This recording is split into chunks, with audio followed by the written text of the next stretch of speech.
Hi folks, hope you're doing well. It's 10 past 10 in the morning. I haven't quite woken up yet, but there you go. Well, I won't do actually. I'll have some breakfast soon, and then I'll have to kip after that, and then I'll wake up after a few coffees. So, right, this video is on a subject that I've covered slightly before, but it just come back in my mind. So I thought, right, I've got to talk about this a bit more now.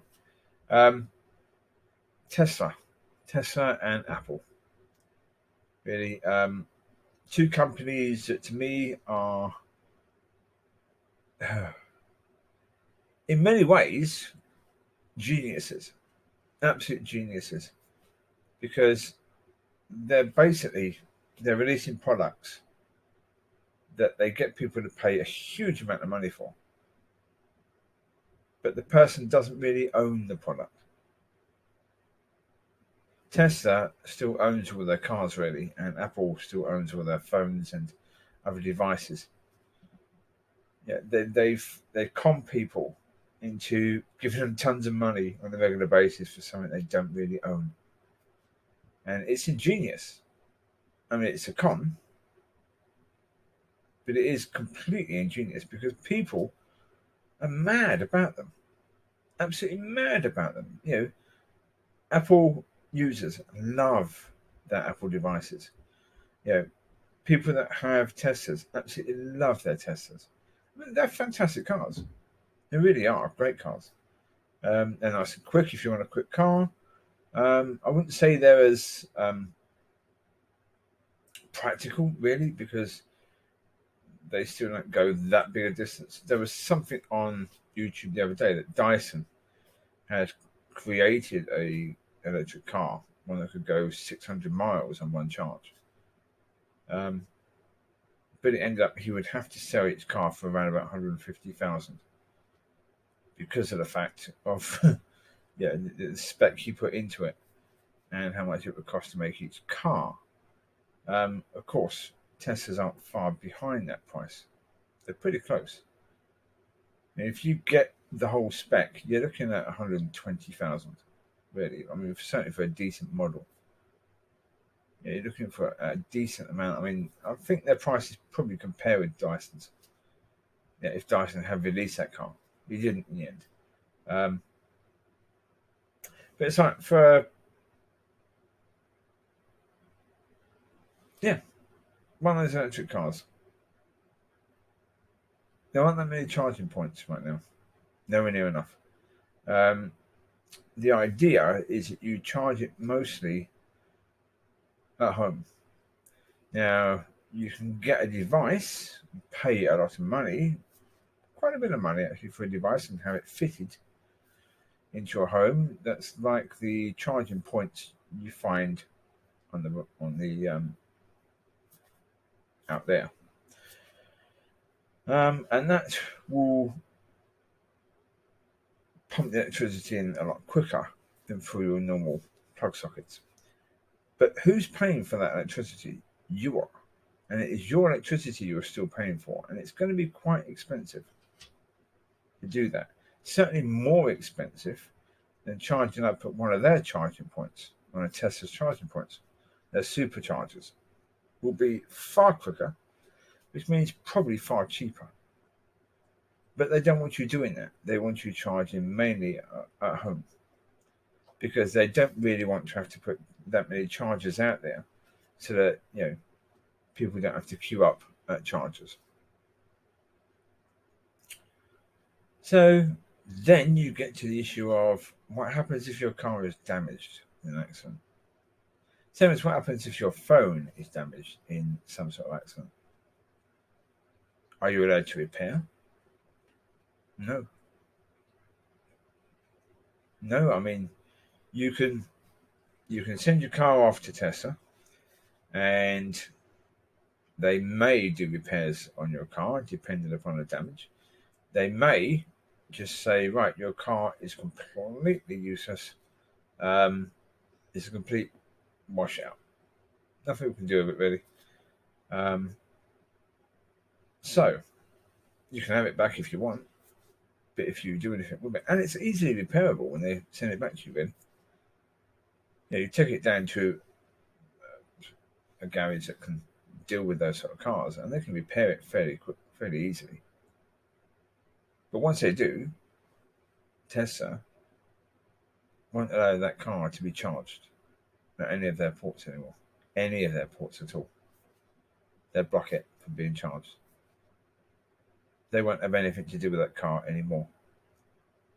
You can't access any of that stuff for that car anymore.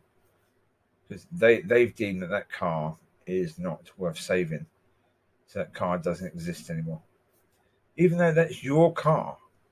You bought the car off them. You paid them, what, £90,000 for that car? And now it's not your car anymore, it's their car. They've decided basically that you've stolen the car. They switched everything off, basically. Oh, wonderful. Well, put it this way, the car will still work, it will still roll, it will still do what it's supposed to do. But once you have to charge, if you haven't got one of those superchargers at your home, you have to plug it into your mains and fill it up. And if you dare take it on a journey where you're going to run out of electricity, you're going to run out of charge, you're basically knackered. Unless you can knock on someone's door and they will allow you to charge at their electric point, you're in big trouble because you're not going to be able to charge your car anymore. Same with Apple.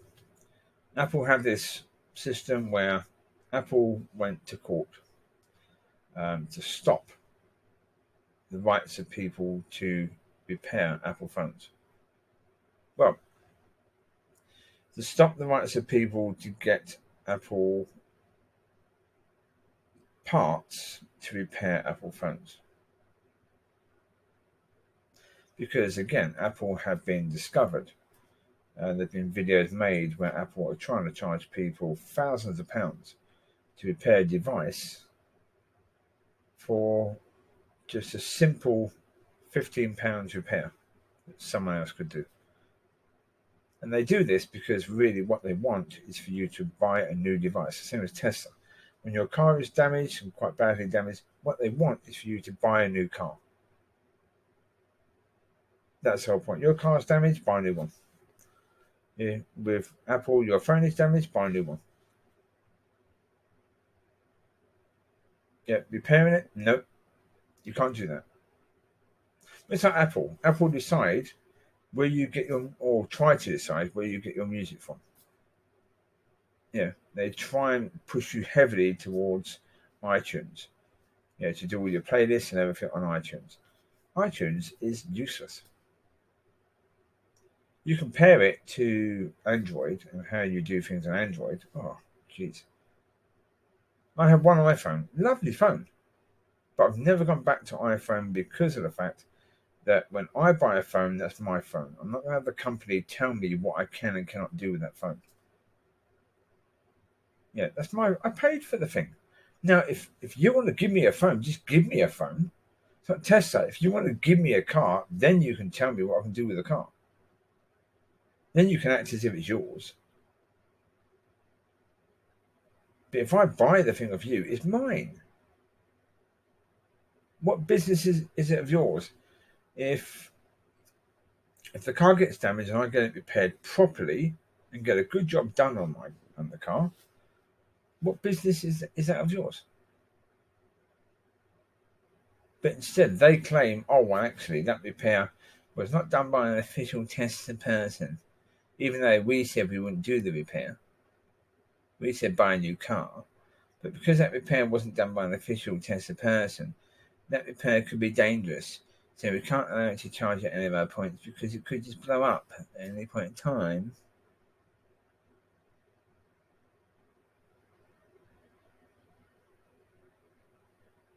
That's what you get with these two companies. There are going to be other companies that do it.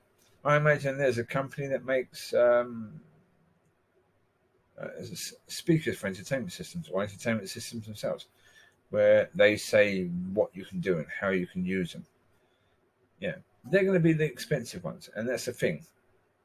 It's like I saw something the other day about Apple, and they were saying that Apple never tried to dominate the market with regards to phones. They didn't need to, because they made so much money from their phones. Because of iTunes and all that, they made so much money from their phones. You see, but now they're going to try to dominate the market a bit more because they're not making as much money now from their phones. So yeah, probably. Yeah. But they were making a huge amount just from their phones because they had all of these subscriptions and all of that as well, which makes so much of a difference. But again, it's not yours. Not really. You can't do with it whatever you want. They actually went to courts to try and make sure you couldn't do with it whatever you want. Yeah? If it got broken, could you take it into someone to repair it? No. But you could, and that person would have to really, really fight hard to try and find a supplier that can supply the parts. And then as soon as they do that, Apple then sue the company that's helping you because then they're using parts that Apple say they can't use. Crazy business. It's all about just saying, sorry, we've decided that you need to buy a new one. That you can't use the one you have because it broke. Well, my reaction to that is, well, excuse me not buying any of your stuff again. And put it this way, folks, from a Christian point of view, your money doesn't belong to you. Right? Your money is money that God has given you to use according to his will.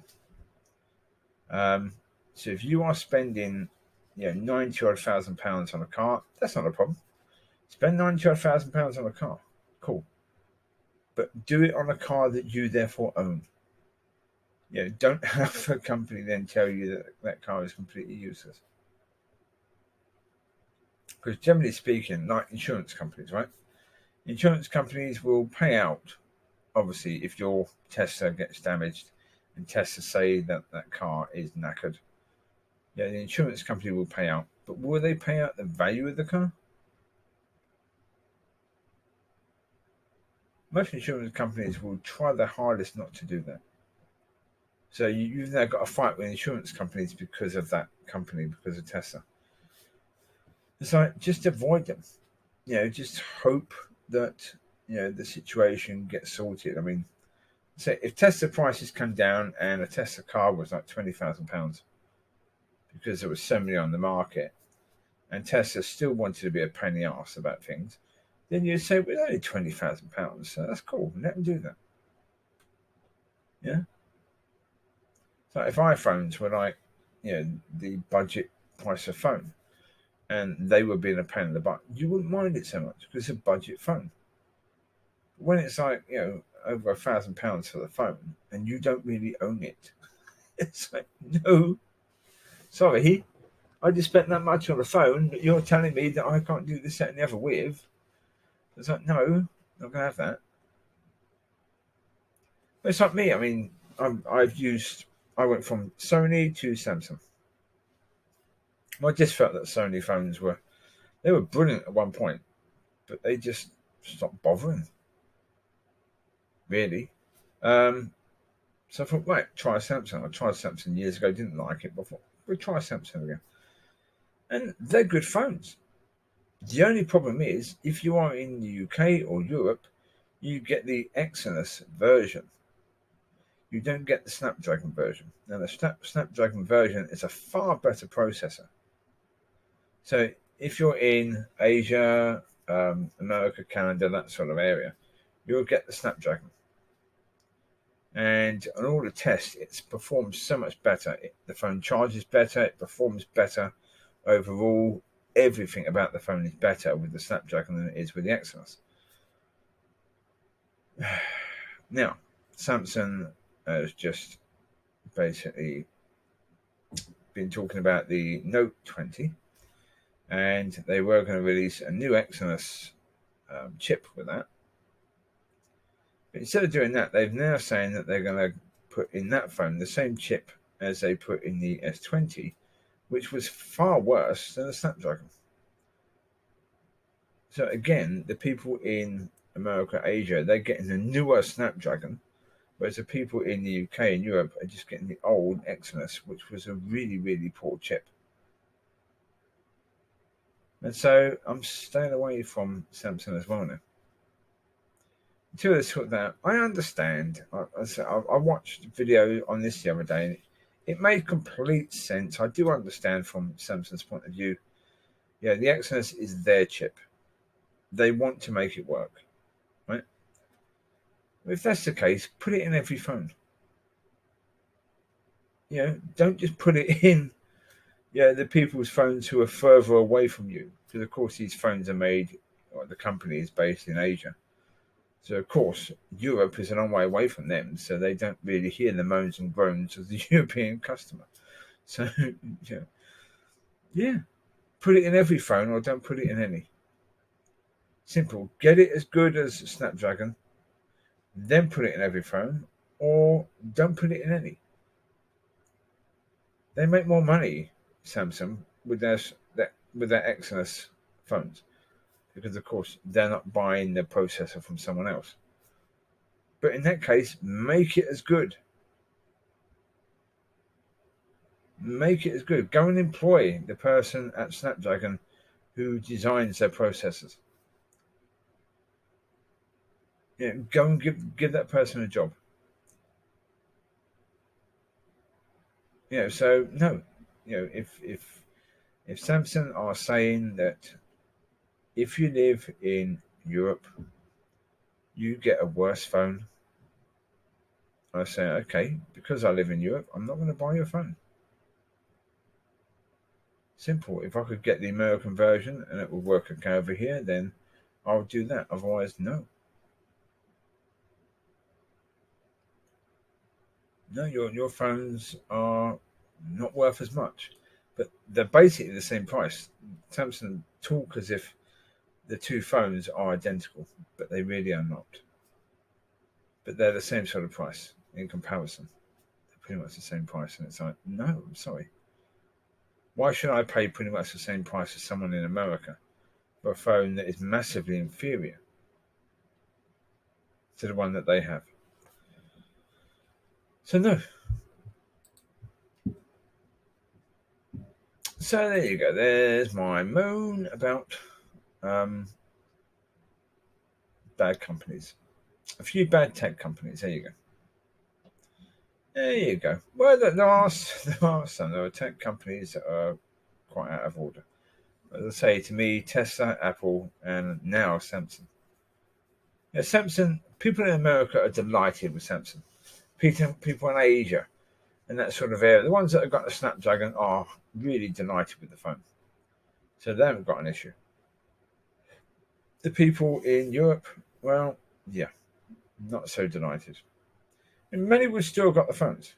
And it's quite possible that, I imagine that the S20 is still a far better phone than the S10. I imagine so. But at the prices,